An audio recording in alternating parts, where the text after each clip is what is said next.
All right, talking with Sean Knudsen today. Really excited to talk with you, Sean, and yeah, get to know more about what you do and why you help people. So I like to start off, with China Purpose. We are all about purpose. I'd love to just start off. What is your why behind what you do? Well, thank you, Camden. I appreciate being here and sharing this experience. The why for me is I've had so many experiences in my life where I've been an entrepreneur since age 15. I'll be 51 in 2 weeks. And along the way, I've made so many mistakes. I think I've learned more from my mistakes than my successes. So I've had businesses that were up in the millions, and then I've had times when I didn't know how I was going to pay my mortgage next month. So I've just been all over the place. And it's those times that I struggled and I made mistakes and I learned where I grew the most and I Mhm. learned the most about how to run a business. So I, had businesses through Y2K, the 2008 housing boom. I had a construction company through COVID, all of these things. And so at this point in my life, what I really want to do is help people that are newer to being an entrepreneur, Mhm. maybe don't know a lot of the business aspect of it, and help them get those results much quicker than I did, Mhm. so they don't have to make all the mistakes, spend all the money that I did to get there. I just want to help people and see them succeed. That's what I love to do. I'd love to hear more about the early days. What it was that drove you towards entrepreneurship specifically. Was it that same desire to help folks? No, not in the Hey, beginning. that's all right. It was much more selfish reasons. Mhm. And it's interesting that you asked that because it took me a lot of time to realize that it's not about me, it's about the people I'm serving. Now Mhm. I tell my clients, if you want to make money, help people. If you want to make a lot of money, find a way to help a lot of people.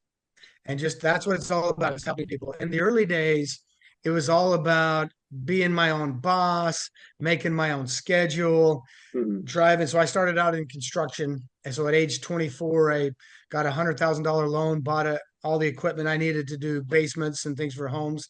And by age 25, I had 12 employees, was one of the busiest and biggest concrete contractors in my area. And I just loved being the guy in charge.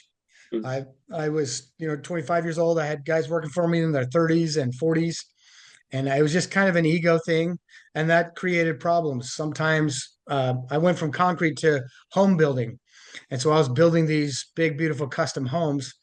And one of the struggles that I had, and this is what I help clients with now, because I work with a lot of construction, but Mhm. other industries as well. But to a contractor, this big, beautiful home, it's just the next job. And there's Mhm. another job behind that. There might be three or four of those going on at the same time. But to the client, this is something they have dreamed about, saved planned Mhm. for years. This is their dream house. This is their moment. And so they are deeply emotionally attached to this house. Mhm. And so when I was younger, I would get frustrated, be like, just leave me alone. Leave me alone. I will build you a beautiful home. Don't come interrupt me.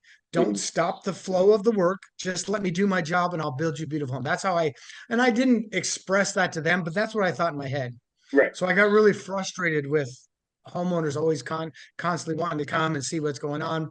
And then as I got into it more and I realized this, and I realized that they need to be babied. Your clients need to be babied. And so I started to be proactive. And I now tell my clients, don't wait for them to ask how it's going.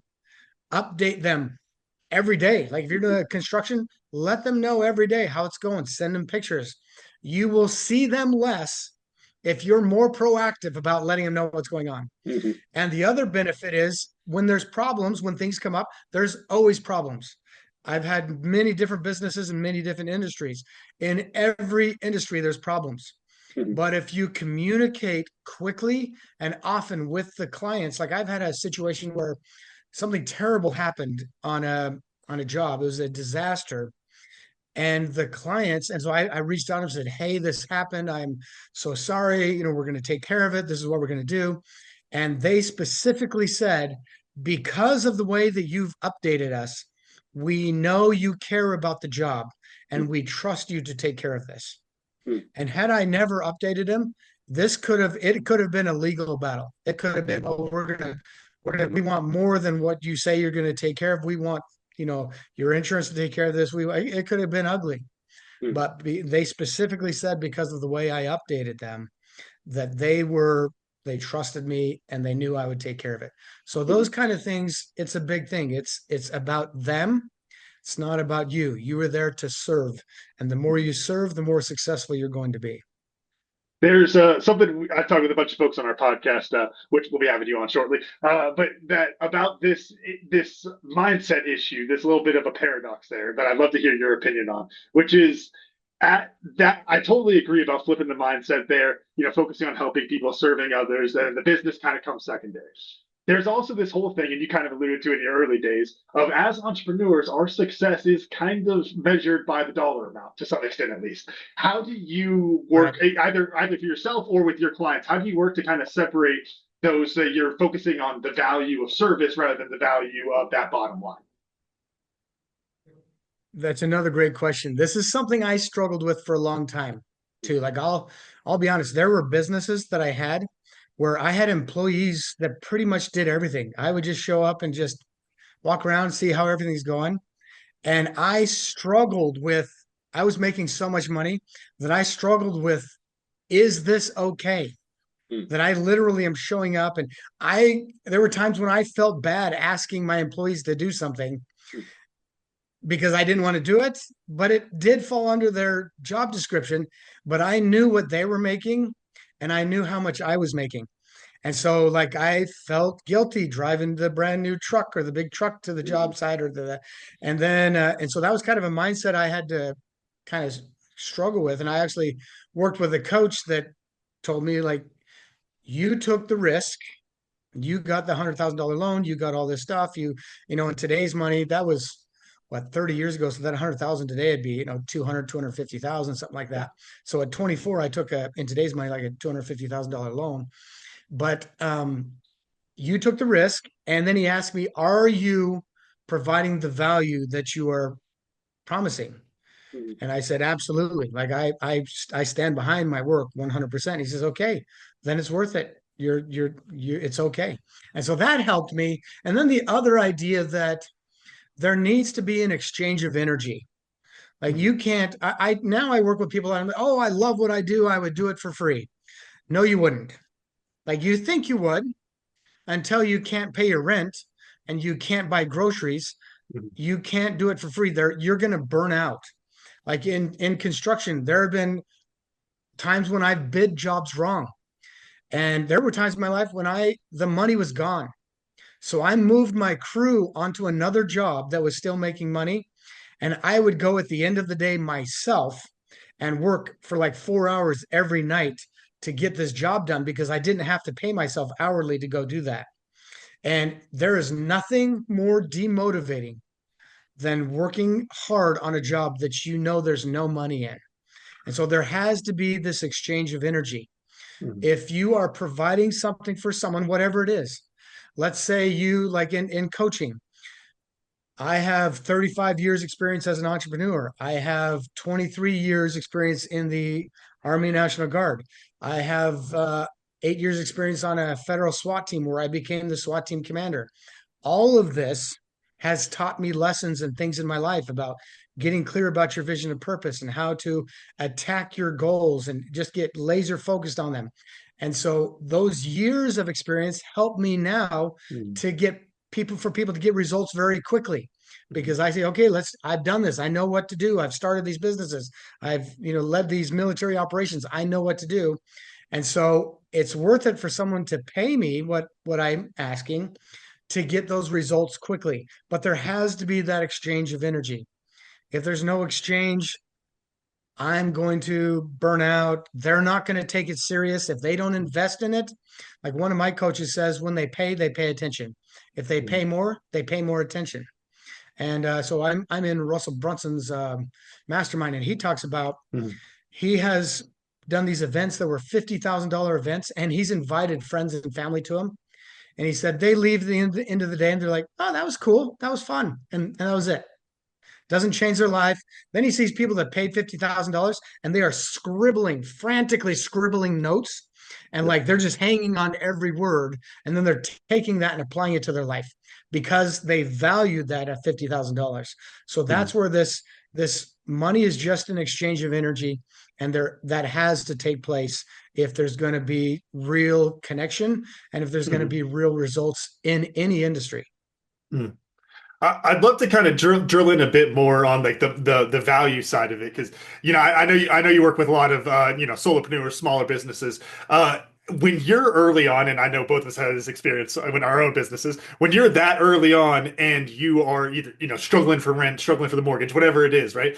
And you're get on a call with somebody, and got Sean gets on. He's like, all right, hey, so I need you to stop thinking about the money and I need you to think about service. I'm like, dude, I don't got food on the table. How do you help people to make that switch, like that specific one? Because I think that's such a tough switch to make when you're that early on in the business.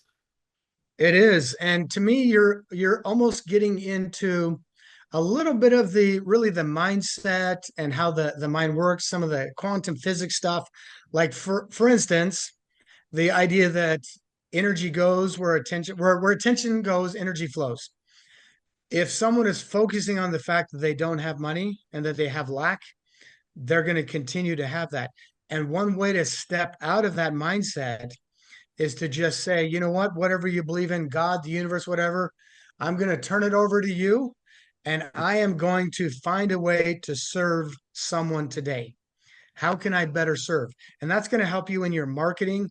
That's going to help you in your conversations, in your sales. If you're approaching all of those things with a mindset of how can I serve instead of how can I get their money, Mhm. it creates this much more positive experience. It's like I tell people, marketing, sales, it's like dating. If you have this energy like, "Ooh, I want you, I want you, I want you," and you're chasing and you're calling and you're texting and you're like, "Oh, you're so beautiful, you're so amazing, I love you, will you marry me?" And they're like, "Whoa, take it easy. I back off. You're not my type."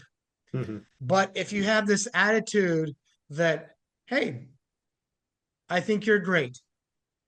If it works out for us, I'll be excited. If not, that's okay. Mhm. How can I help you?" Nothing? Okay, great. Have a beautiful day. Move on to the next person. Like Mhm. you have this energy and people are drawn to that. When people feel you not necessarily pulling away, but that you don't care, that you whether like I tell people, I don't care whether you work with me or not. I would love to work with you, but I have no emotional ties to it. If Mhm. if it's right for us to work together, we will. If you feel called to it, let's do it. If not, perfect. That opens up a space for the right person to come work with me. Because the one of the worst things you can do in your business, in any industry, is take on the wrong client.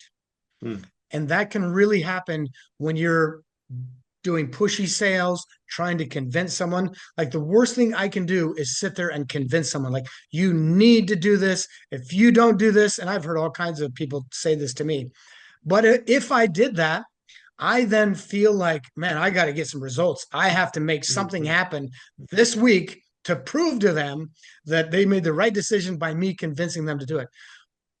Whereas if I didn't force them and I invited them and they felt called to work with me, then I can tell them, remember that feeling you had when I first talked to you and you Mhm. felt like it was the right decision to work with me. And they say, yep. And I can even ask them, tell me how you felt. Okay, great. I'm going to ask you to hold on to that feeling. Think about that and trust the process. Mhm. It's not going to be an overnight thing. I tell everybody it's like the snowball going down the mountain. Starts out really small, and before you know it, it's getting so big it almost seems like it's out of control. That's how the process is, Mhm. and and that comes back to service. Like I'm here to Yeah. serve.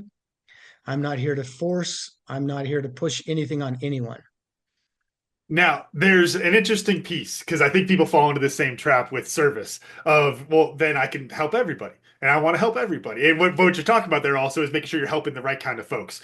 I think Oh yeah. in the kind of broader business space, we're talking coaching, I think that's a little bit easier to understand. But I think I would love to hear your perspective from the construction space of your clients, because to me, well, Sean, I just want to build a house. I'm here to build a house. That's what I love. That's what I love to do. That's what the team is here for. What do you mean this isn't the right person? This isn't the right kind of house? Those kind of things. Talk to Yeah. me about that. Yeah. I mean, in several industries, the wrong, like whether in coaching. So in my coaching business, I have in my contract that I can fire people, Mhm. and I have fired them. And it's not like I'm nasty to them. I just have a conversation and say, hey, I feel like you're not ready. You're not there, because every week they have excuses like, oh, I didn't do that, and I just couldn't do it. And it drains me. Mhm. And I would rather open up that slot to someone who's really ready to do it. But to try to continue to work with someone that's just not into it, it's exhausting emotionally. Mhm. When I meet with clients that are the right client and they're ready, I love meeting with them. It's exciting. It's fun. I'm seeing these results. I'm seeing their businesses grow. And that's what I'm here for. I absolutely love it. And same thing in construction. Mhm. Uh, I've I've heard another contractor say that there's certain things that he sees. If let's say a client rolls up in a Rolls Royce, and they have this little Louis Vuitton bag, and they have the little puppy inside. He says my prices automatically double, and Mhm. not because they have money, but because he knows they're going to be a pain in the butt to work with. Mhm. And so he just automatically, whatever the if because he'd rather lose the bid than, he says, if I'm going to work for him, it's going to be worth it. Yep. And so that's, well, it was his way to deal with what he has known in the past to be difficult clients. But a difficult client in construction, they can be calling you up constantly, not happy with, there are things in construction Mhm. that don't look perfect. We did an addition for someone that the concrete, some of the forms were old, and some of the woods peeled off onto the concrete, and there's just things that they didn't like, that didn't look Mhm. as professional as they would have liked. But the reality was that structurally they were sound, Mhm. perfect, past inspection, and they were going to have walls framed on the inside of them. It doesn't matter. But to them, it bothered them. I've had all kinds of clients that it bothers them that something's not cleaned, that's Mhm. going to be behind a wall or whatever. Like, it's just, you take care of it. But those kinds of clients that are nitpicking every little tiny thing that really doesn't matter, it Mhm. can be draining and frustrating. It can slow you down. It can cost time. And so there's, having the right client can literally make all the difference in the world. And if you're trying to serve everyone, generally you serve no one. So for instance, Mhm. with me, with my coaching, originally I thought I want to help people who haven't started a business. I thought that's my niche. I'm going to just help them. Mhm. And then I found out, and I worked with a bunch of them, paid me money, paid me good to go. And then I realized there's a reason most people haven't started a business. And a lot of it comes down to their motivation, just a lot of these different things. They're just not committed. They like the idea of it, but they're just not willing to do those scary things. So Mhm. now I prefer to work with someone who's been in business for at least a year, has felt the pain and the struggles of being an entrepreneur, and is ready for some help to get to the Yep. next level. Now that's my ideal client. That's what Mhm. I look for. And especially someone who's a professional, that, like, I'm working with a company that's an auto body shop that's owned by the owner died, and two mechanics are buying the shop, know nothing about business. They've been mechanics and auto body repair people for 30 years. And that's my ideal client right there. They know how difficult it is to struggle in business, and they know nothing about the business side of it. So I'm Mhm. going through and helping them, create their business plan, their structure of the business, all of these things. And Mhm. so finding the right client can make all the difference. talking about those folks that hadn't started the first business and they like it, like the idea of it. I always like to think of that as the want to want. Like they don't really want to start a business. They like the idea of starting the business. They want to start the business, right? Like I got Sean. I want to go hiking. I don't want to go hiking. Like, if I wanted to go hiking, I would be hiking right now. Yes, But absolutely. there's another piece there, which is the need versus the want, which I think is such a tricky thing when it comes to the sales of the client, marketing, all those kind of things, communicating to your client of, hey, I know you want to get this thing, but here's the thing that you really need, and you almost have to kind Yeah. of bury that sometimes, hide the medicine Oh, under the sugar. I would love to hear some of your experience with that, either with your current clients or again with the construction examples, because I can see some different examples that'd absolutely. be good. Yeah.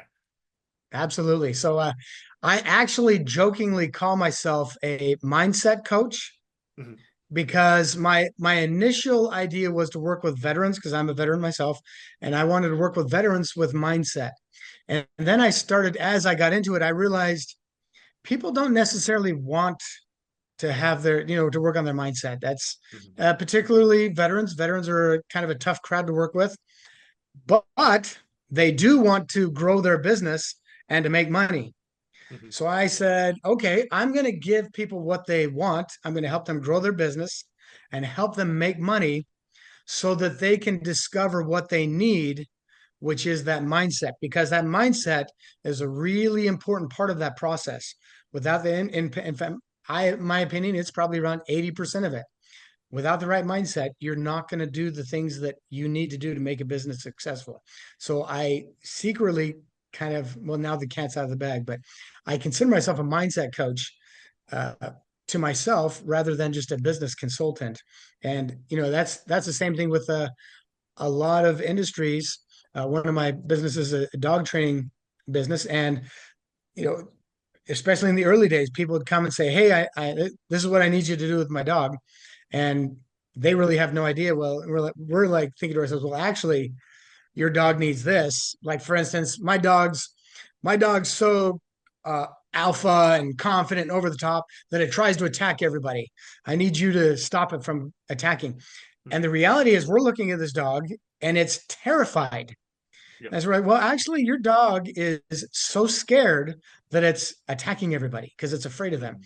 And so, what you actually need, and we're going to do for you, is we're going to build confidence in your dog so that it doesn't feel this need to attack people anymore. Right. And so there's in all the industries, this is the But way it to, is. to There's to the sales point there, if you were advertising, have a more confident dog, I don't think you're getting many phone calls, right? right, 100%. Yeah, but if you advertise that, hey, do you want your dog to stop attacking people? Like, oh yeah, I definitely want that. Mhm. Yeah, same thing with the coaching. You advertise, hey, do you want to improve your mindset? People are like, no, I got bills to pay. That's but if you say, hey, do you want more money? Yeah, how do you tell me about that? And then along the way, you're teaching them, well, let me help you with your mindset so we can get this money. Yeah.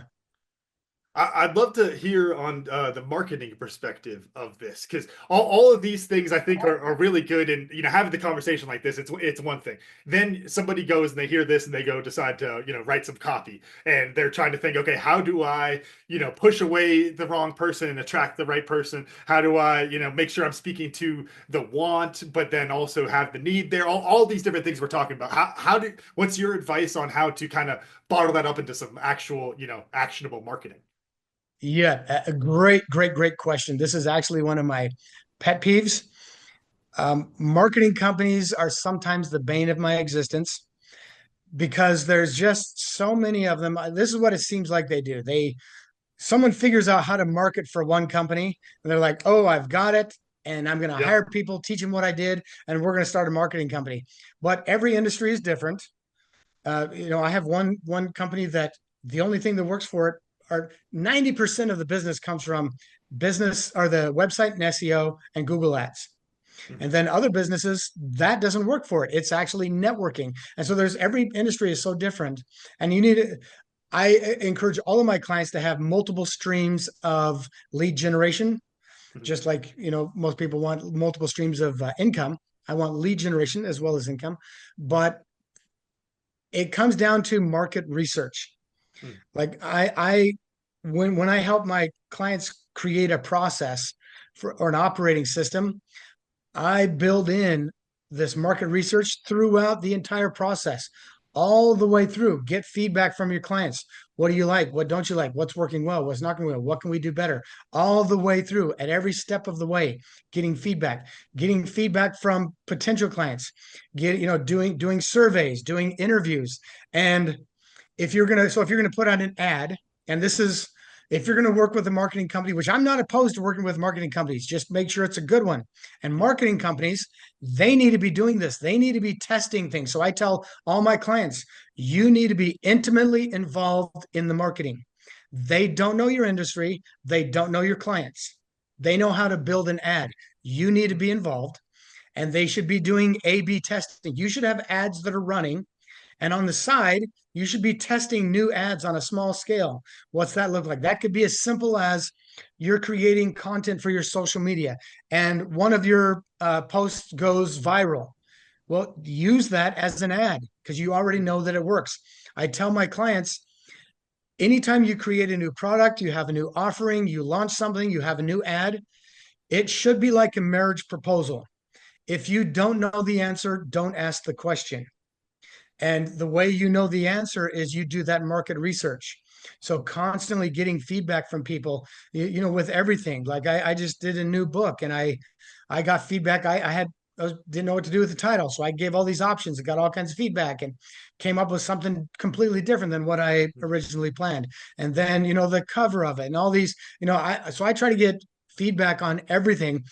And all of that feedback is anecdotal. Anytime you do interviews and questionnaires, that's all anecdotal and don't go to your friends and family. They're going to tell you what you think you want to hear. Go to the people that maybe don't like you and that will be honest with you.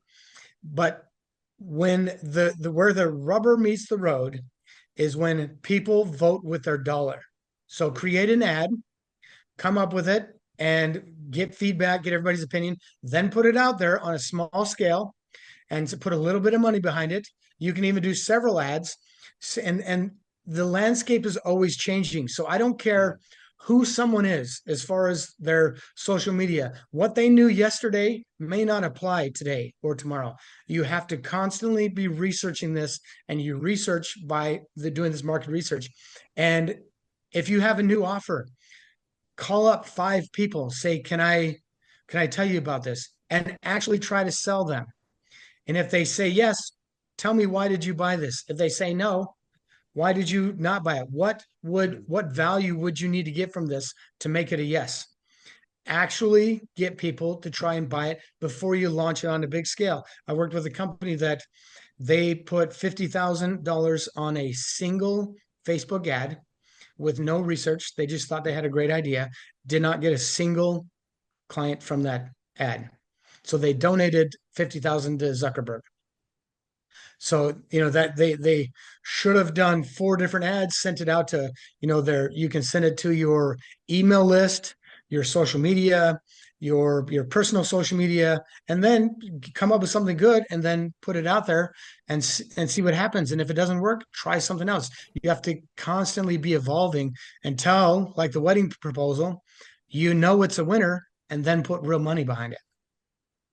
I love that. That's so true. And yeah, no, thank you for all those awesome insights, Sean. I think I love the connection. To summarize a bit, but I love the connection, the thread all the way through. That's always my favorite kind of thing. Is that the same way you're talking about what lessons you learned in your business, same way you're helping clients, same way it works in construction, same way it works in marketing. It all connects in there. So I always love to see that. Sean, for folks out there listening or watching that are interested in working with you, what are some good next steps for them? Yeah, you can reach out to me on, so my website is under construction, but you can go to Warrior Mindset Strategies on Instagram or Facebook, or I'm Sean Knudsen. You can find me on Facebook and reach out to me. I do a free session where we just sit and we talk about where you are now, where you want to go, and help you get clear on your vision and purpose. I offer that to anyone. And even if you don't work with me, I've had some people that have had life-changing experiences just in that one free session. Awesome. Love it, Sean. All right, Camden, I really appreciate you letting me share what I do. And those were really good questions. I'd love to hear because I know you do something similar. You kind of coach on a maybe a higher level with kind of bigger companies than what I work with. I'd love to hear about what you do and how it kind of compares to what we've talked about with me. So tell me, your dad is a former military like myself. He Yep. was special forces, if I remember correctly. Yes, So sir. tell me about how he had this idea to start this company after he got out of the military. Yeah, I like to joke that I think it's one of those. I've been military adjacent my whole life. Come from a military family, been around a lot of vets like yourself, and there's a story that I found is almost a cliche in the veteran environment, which is get out of the military and you go to Lockheed or one of those ones, and you go, "Gosh, this kind of sucks. I'm with a bunch of vets. I should be feeling a connection here. I should feel like I'm supported in this environment, but you're just a cog in the machine, and it doesn't really feel the same." And what my dad realized at that time, he was actually coaching high school boys rugby at the time, and he was like, "Why am I having so much more fun out there? Not just because it's sports, but it's because of the development and helping those young men to grow up and to be more mature and to go out there and be functional members of society, which is always a great thing." And he realized that that's what he enjoyed so much in his time as a Green Beret in his time in the Army. And so he had this kind of epiphany a bit of, I like to help others develop, kind of like what you were saying earlier, right? This, I want to pass this knowledge on to the next generation. I want to help other folks so they don't have to go make the same mistakes as me, so they don't have to go through the school of hard knocks like that. And so he started getting into executive coaching, and then down the road a bit, he came up with the idea for Tribe and Purpose. Our company name right up there. Got the hat on today. But the idea there of, you want a tribe of people that are like-minded and supportive of you, that care more about your success than they do about their own, and vice versa. I care more about their success than I care about mine, and that tribe that just feeds into each other, always looking to help each other. And when you do that, when you have a tribe supporting you, it can help you to be more successful down the road. And then purpose, the second half there, is understanding what that success looks like. I'll go ahead and plug it real quick. Yeah, he's got a TED talk out there. You can find it on our YouTube page at 10x your team. And what he talks about in it is, life's a test, but you're the one who grades your test. You're the only person who gets to decide if you're successful. If you don't know what your purpose is, if you don't have a vision for your success, then you're not going to ever be successful, because you're always going to be measuring yourself against someone else's definition. I always like the joke, you get the white picket fence, 2 dogs, 3 kids, all that kind of stuff, Sean, and then you go, "Gosh, I'm a cat person." Like, that's not what you want in your life. You got to understand those things ahead of time. But so that's really the genesis of where Tribe and Purpose came from. And then the leadership just builds on top of that. Otis and I were both just leadership nerds, and love diving into those kind of problems. And that tribe and purpose mentality of understanding your purpose, that's really how you should be leading teams as well. So we help teams a lot with their alignment, and we talk about it in 3 levels: the alignment on the mission, alignment on the vision, and alignment on purpose. That what I'm doing, my day-to-day job, how does that fit in with what the company is doing? What I see for myself, what my success looks like, what my vision is, how does that align with what the company's vision is? And then lastly, my purpose, the effect I want to have in the world, the positive impact I want to make, the help people I want to help, however it is you want to put that, how does that tie in with the business? And when you can align with your team on all 3 of those metrics, you get what we talk about as a team of leaders, people who understand all of that and can take action. And that's, when we talk about 10x your team, I mentioned the podcast name there. That's really what it comes down to, is having that alignment on every level, and just really lights that fire under your team. Yeah, no, I love that. That's very military-esque, where we are very focused on taking care of our battle buddies and Mhm. then the mission itself. And yeah, I think that's great. So how do you implement this idea? So you're working with groups of people? Is this like an online program? Is this in person? What does your program look like? Yeah, so we got a few different ways that we like to help folks with it. First is our DIY, like you were saying. We just want to help people. Our mission is to create a legacy of leaders, and if all of that comes from free stuff that we put out on YouTube and on our website, leadership articles I write and those kind of things, then that's all good. So we got DIY stuff out there for folks that are earlier stage and trying to learn how to be better leaders. Or I like to always say, hey, if you're a badass leader, you could DIY it, just like you can DIY building a shed or something. Hey, if you could do it, take these tools and you can run with it. And then the group coaching that you mentioned, that's our kind of middle frame of the program. We call it our Done With You. And so it's a GBLP named after my dad's time in the Special Forces, Green Beret Leadership Program. Cool. And so what that is a 3-month program where we take the team through, do some trainings, weekly trainings with us, where we work on some kind of live practical exercises to actually implement some leadership. And then we also have a whole bunch of, case studies and videos online that they work through on their own time as well. And then lastly, and we don't talk about this one too much because GBLP is where we really like to spend our time. The group coaching is more fun, as I'm sure you've experienced, actually being there with the folks. But then we also do our done for you solution, which is fractional COO work to help to build those leadership and management systems and processes so that companies can sustain their growth as they keep going. But yeah, that GBLP, that main spot there, that's the best because, and the name GBLP, like I said, comes from his time in the Special Forces. I got to experience this myself in coaching rugby in my time playing rugby here at the U of A, and then now coaching. That there's a sweet spot of people. And when you have a team of leaders, when you have a team of go-getters, people who are willing to take action, have a propensity towards action, when you have a team like that, you all feed off of each other. And so that's why we love the group coaching so much, because it's not just, I'll ask my dad this all the time, why are Green Berets so great at what they did? And I'm sure you've had an experience like this in the SWAT in your time in the Army National Guard as well. It's like, look at these guys. They're so freaking good at their job. Why are they so good at it? Are they just better than all of us, or what is it?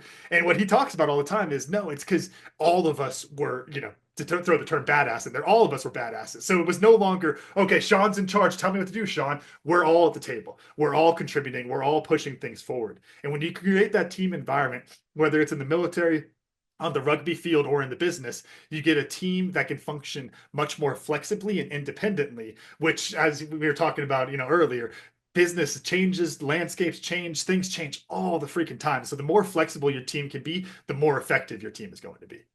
Yeah, I absolutely love that. And yeah, that's totally true, especially in the military perspective. So with these, you're bringing in these people and bringing them together and kind of creating I'm guessing like kind of a tribe, kind of a family where people support each other. How are you then encouraging them to go out and do this in their own lives, in their own businesses?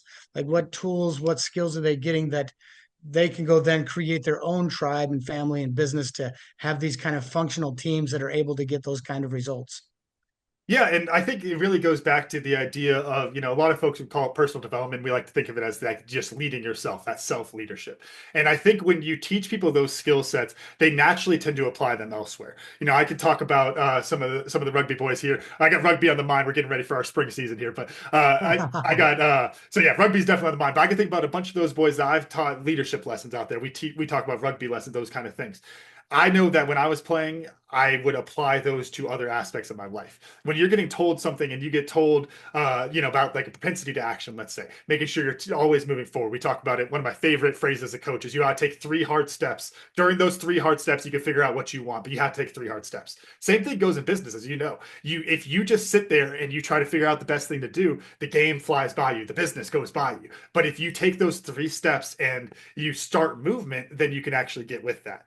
And I think that once you understand how to lead yourself, you can start to apply it to those other, what we like to call life categories. And this is actually a great tidbit to put out there for the folks watching. So that's one of the first exercises we do with our clients is help them to understand their life categories. Folks talk a lot about, work-life balance.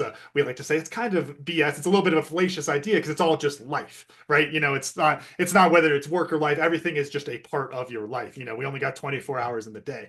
And so we like to talk about the different categories of that life and understanding how they work together. So if I understand, look, what I'm doing with Tribe and Purpose in my day job, how I show up to that helps me to show up better as a rugby coach, helps me to show up better as a husband and a father, helps me to show up better in my volunteer time or to podcast or to talk with folks like you. All of that feeds into each other. And so when you start to understand that, that propensity towards action that you talk about inside of the business happens elsewhere.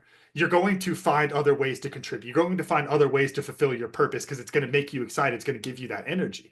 And so really the key is to focus on teaching it in the business aspect and then opening it up elsewhere. Because as a leader also, what that does is it sets your team up to be much happier, right? You don't want them just to apply themselves inside of their business. You don't want them just to apply and just to be a leader here. Hey, Sean, I want you to be a leader, but just lead 9 to 5. Come on. Like nobody wants that. They're going to go crazy. But if you teach them how to be a leader, they're going to learn how to lead in the rest of their life also. And that propensity towards action spreads into the rest of the life. And I think that's how you get that fulfillment. And then the real key, and this is the high level alignment of it, is understanding how your purpose connects into each of those life categories. So I always get with my clients, I have them define what I call like the big picture purpose. Usually it's something simple, like I like to help people. That's mine personally. I like to help people. So I want to help people. That's my kind of big picture purpose. Then I think about each one of my life categories, which I can kind of run through really quickly. In business, and these are all going to have funny names. Having the fun names is part of it, because if it's fun, you're going to remember it, right? For me, inside of business, I have Kibble, CIBL, Creative Innovative Business Leader. Kibble's fun to say though. And with that, when I think about how I want to help people, I think I have a passion for business, solving problems, and leadership. And if I can help to develop better business models and give people jobs that they enjoy and those kind of things, and I can go solve problems like that, that's a great way of helping people. My rugby one, fit coach growing the game, FCGG. I think about it all the time. By the way, I always love this. You can either be a fit coach or a fat coach. I choose to be a fit coach. I don't want to be the fat coach, right? We all picture them out there with the hands on the hips. Yeah. But with that, it's okay. Well, how am I helping people? I'm helping these young men to learn how to be functional members of society. I'm helping them to learn responsibility, hard work, dedication, service, all those kind of lessons that I learned in the game. I want to pass them on to them. I also have Renaissance Man, which is kind of my catch-all category for podcasting. Any sort of kind of broad personal development. And because the better I can understand the world, the better, the more skills I have, the more I can help other people. And then the last one, is my family. Chaw, caring husband always, which I got to say I had husband on there before I was married, even, because it's like you got to future cast it a little bit. But it's having this idea of, okay, well then how can I help those people in my life? And so when you have your purpose and you see it through each of those life categories, it's really it's almost easy once you have that understanding, because that purpose is it's your light. I love people. There's so many different beautiful analogies that people use, but that light that you bring into the world. Well, when you feel that light, you're going to follow it everywhere. You're going to find it. I love the example. It's my favorite random acts of kindness example of, putting away the extra grocery cart when you go to the store and somebody leaves it out there. It's like, all right, let me go put that away. I'm not doing that because I want to get caught on the security camera over at the Fry's and then they give me a gift card or something. I see something wrong and I think, gosh, I would hate for somebody to hit their car on that. And so I want to go do something nice, help a random person, put it away. That light is what pulls people forward. So I think it's key to just understanding yourself, treating yourself as a business a little bit in that way, having that vision. And then when you do that, you're going to see all these other opportunities around you. Yeah, that totally makes sense. And hearing all those steps that you're talking about, all the things that you do, and you talk about taking those three big steps. Like I mentioned, with people starting businesses, there tends to be a reason why they don't start a business. They just that first step, taking that first step. So, with all of those things that you just described, what do you tell someone who just can't seem to take that first step? Yeah. Why not? Why not? I think people get so wrapped up in the fear of it, the fear of failure, the fear of success. If I am successful, that the business will grow so much that people will realize I'm a fraud and that imposter syndrome comes up. There's all these different types of fears that manifest themselves when you're sitting still. And we talk about taking action as so important because you will never know your purpose if you don't take action. Those first 3 steps, if you don't take 3 steps, you never know if you're doing the right thing. And if you get it wrong, Sean, as you know, guess what? You can take 3 more steps. You can stop for a second, have a sip of water, go, okay, hey, that was not my purpose. Oh my gosh, that was a terrible idea. I can't believe I got that wrong, whatever it is. And then you can turn and you can pivot and you can keep going. But if you never take action, you never get the chance to learn. And I think so many people get stuck waiting for the perfect plan and waiting for the perfect opportunity, waiting for all these things to happen. And you know what? The perfect opportunity may come one day, but if you take action, you keep pushing yourself forward and you are creating momentum with that, then you are going to be ready when that opportunity comes. I love this phrase, there's no such thing as luck. It's just luck is when opportunity meets preparation, right? If you are taking action, what else do you get to do? When you get something wrong, you get to learn. And then as you're learning, you keep building on it. You have all of those lessons. And it may be a really long time before that opportunity presents itself, but you'll have a long list of lessons ready to apply when that time does come. And so I think that's the big key, is just understanding it's like, why not just start with it? And the other thing is the fear. Do you know the book The War of Art? The War of Art. The War of Art Yeah, I'm or the Art of blanking on War? War of Art. And both great books, but The War of Art Oh, by, I kind of think a it's spin Stephen on the Pressfield. kind of a spin on it. I don't. I'll have to look it up. So awesome book, short read. It's by I think it's Stephen Pressfield, this guy who wrote the Gates of Fire, the book Okay. that 300 was based on. But anyway, he does these historical books, and he talks a lot about this idea of resistance, and I think this is so key. This resistance is something that you feel all the time. It's this weight on you Mhm. as you push towards things that you want. The closer you Yeah. get to something you want, the more resistance you're going to feel, because you're going to feel more imposter syndrome, more fear of success, more fear of fail. All of those different things are going to get more and more intense as you open up. If you picture you're sitting on the couch and there thinking about a business idea, it's not that scary. The fear is not going to be there. But then once you start taking action, that fear is going to keep coming. And you have to learn how to kind of just push through that, recognize that that resistance is always going to be there. And the only way that you can get better at fighting it is by getting better at fighting it, right? Like I got an exercise to do with my clients. I call it like the mental fight, talking about, your imposter syndrome, your negative self-talk. And the idea of, it's like, Sean, if somebody was talking to you like that on the street, what would you say to them? It's like, oh, I tell them they don't know anything about me and that they don't know how hard I work and all those kind of things. It's like, well, why don't you say that to yourself? Why do you let yourself bully you? It's understanding what kind of punch somebody's throwing lets you know how to throw the counter punch, right? And Right. same thing goes there, that when you understand it, you can be more proactive with it. And then when that time comes, you're going to be more successful because you know how to throw those different counter punches there. Yeah. I love that. And I love the imposter syndrome, because that's when I talked about mindset being 80%, that's probably one of the biggest things I see in clients is, and in myself, like Yeah. something I've struggled with too, is that who am I to think that I can go do this or do that? Mhm. And It's killer, yeah, I man. think It that you is. are, what's that? Go ahead. Just said no, it's killer. It really is. It is such a killer of motivation. And there's so many people that I think would do such great things if they could get over that imposter syndrome. Yeah, absolutely. And it's interesting too with your dad, kind of going back to this, the special forces. So, in my career, I've worked with the special forces quite a bit through my career, and talking to them, it's interesting because they say it's not the big muscly guy that's the not necessarily the triathlon that is going to get through the testing process. Mhm. It's the quiet guy. It's usually some skinny, quiet guy that just doesn't know how to quit. Like Yep. they just they don't look too far ahead. They just look one foot in front of the other, and they just continue on. There's no idea of this grand, amazing super soldier or Yep. bodybuilder or any. It's just a humble, quiet, skinny guy that just keeps putting one foot in front of the other. How do you feel that idea, does that resonate with you, and Yeah. how do you think that applies to your clients? Yeah, 100%. And I think when it comes to business, it's the same kind of thing. The people who are going to be successful are going to be the ones who are going to quit. They're going to keep finding new ways to advance their business. They're in love. The other phrase I love, I got this from Hark Harold, one of our podcast guests, good friend. He said this of falling in love with the problem versus your solution to the problem. The people who love the problem are going to keep pouring themselves into it. They're always going to find a new way to serve it, whether it's their business, someone else's business, a nonprofit, charity, whatever it is, they're going to find a way to push towards that purpose.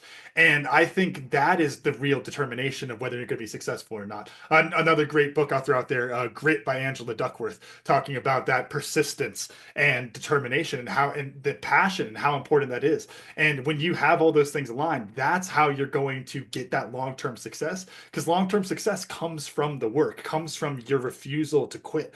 And actually, I'm just putting this together. I'm gonna love this, Sean. I'm very happy about this. So we talk about they're not super soldiers, right? Picturing Green Berets, Ranger SEALs, all those guys, right? All those great guys. Well, a lot of them look like super soldiers, and the thing is, they didn't look like that when they got selected. They put in the Yep. work and they kept going. And because I've met some Green Berets that are no neck, Yep. just monsters. And it's like, but they had to go through the Q course first to get to that point. They had Right. to have that, that desire to keep pushing through and to not quit.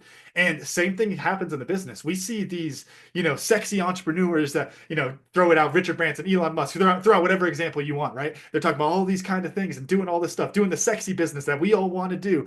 And you know what? Yeah, they're doing that now, but it's because they put in the work for freaking years to get up to that point. They look like that now where they're just playing chess and doing all of that because they were grinding in their garage doing all the same kind of work that we're doing. And I think when you Yeah. understand that the push, the grit, the refusal to quit, as you put it, and when you focus on that, then it gives you something that's inside of your control.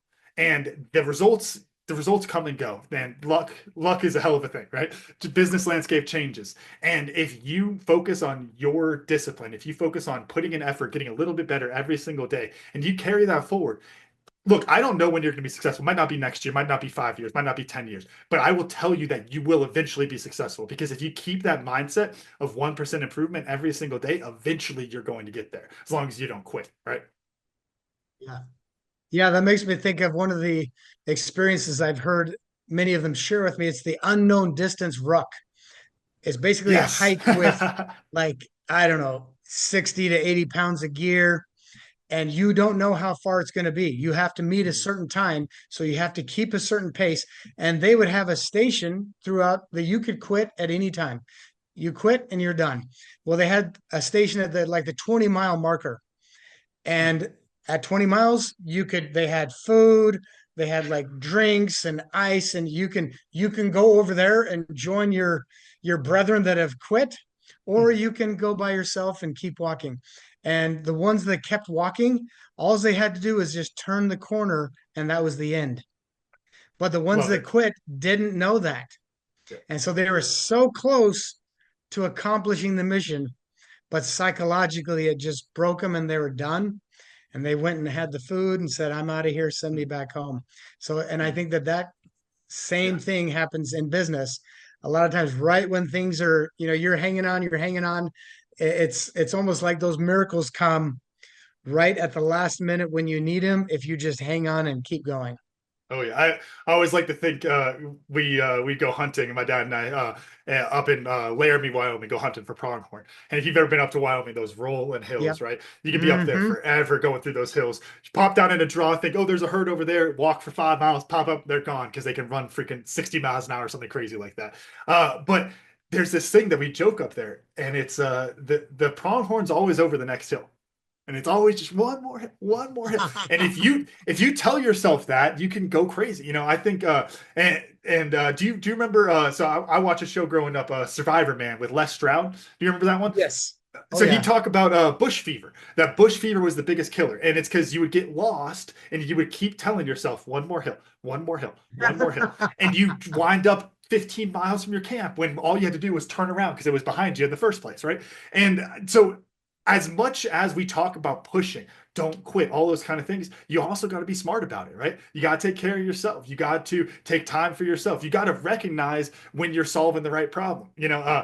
Bush Yeah. fever, this example, and we got a podcast episode we did talking about this. I took his example of bush fever from Les Stroud, and the entrepreneur version of it is just problem solving fever because we love solving problems so much. If you put a Yeah. problem in front of me, I'm just going to go solve it. And then I solve 15 problems in a row. And you know what? The problem I should have been solving was that way the whole time. And when you understand it Yes. like that, you can't quit, but you do have to stop occasionally and look around a little bit, understand, get your bearings so you know you're working on the right problem. I think that's a huge mistake that a lot of people make. 100%. Yeah, that's, to me, that's, we talk about that as the critical drivers. It's the entrepreneurs that every day you go to work, you're putting out fires. Mhm. And if you don't put out those fires, the place might burn to the ground. But the squeak wheel always gets the oil. And it's the things that you're not doing Yeah. are almost always the things that are going to take your business to the next level. So it's all about prioritizing those things and finding people that you can help you do those other things, delegate those things, some of those fires to them so you can do those critical drivers. Yeah. Yeah, 100%. You gotta be able to delegate, or ask yourself how urgent is this really? Right. There's this really funny thing, and I'm sure you've experienced it before, because I have it. It happens to me. I feel like at least once a month I have a kind of moment like this, where because with Tribe and Purpose, it's really just Otis and I, very small team, aside from some VAs and stuff. But the as you're going through and you're like, oh gosh, I can't hit this. I'm not gonna be able to hit this deadline, or oh gosh, this social media post isn't gonna be able to go out, or whatever it is that you're working on, right? And you don't do it, and you're beating yourself like, oh my gosh, how did I miss that? And then you realize that nothing happens, and you're like, oh crap, what? Wait, do I really need to be hitting these deadlines every time? And you start to kind of drill yourself like that, and it's a good thing because it helps you to understand what you really need to be doing, where those priorities really are. Because sometimes you don't really need to be doing that. That fire. Sometimes you can let that fire burn for a while, I guess, is to bring it back around to Yeah. the analogy. 100%. Yeah, I completely agree. Yeah. Well, Cool. yeah. Go ahead. I was just going to say, this has been great. I've Yeah. really enjoyed chatting with you. This was some, yeah, great insight. And I love hearing about your dad and how his influence in the military has really led you guys to create this amazing company that's doing great work. Yeah, thank you. It's a lot of fun, and yeah, thank you for your time. Also, it was great hearing you. I'm so excited because this will be out before you're on the show. I'm really excited, Sean, to have you on. Get Otis in on this conversation. Be a little bit more free flowing, less interviewee. I think it'll be a lot of fun. So, folks, if you enjoyed this, if you enjoy either halves of our joint interview here, make sure you check out 10X Your Team. That'll be coming out here sometime January, and that is going to be a lot of fun. I can guarantee it. All right. Yeah, that sounds great. Awesome. All right. Well, folks, if you enjoyed anything that I had to say and you want to learn more about what we do at Tribe and Purpose, go to 10xyourteam.net. You can find our DIY, our done with you, and our done for you programs all on there. And Sean, I'll let you plug it one more time since we're at the end here. Where can folks find you? Absolutely. Thank you, Camden. This has been really fun. Great conversation. Love talking about military and business. And you can find me at Warrior Mindset Strategies on Instagram or Facebook, or just Sean Knudsen on Facebook. Thank you. Awesome. It's been a lot of fun. We'll see you on the show here soon. Absolutely.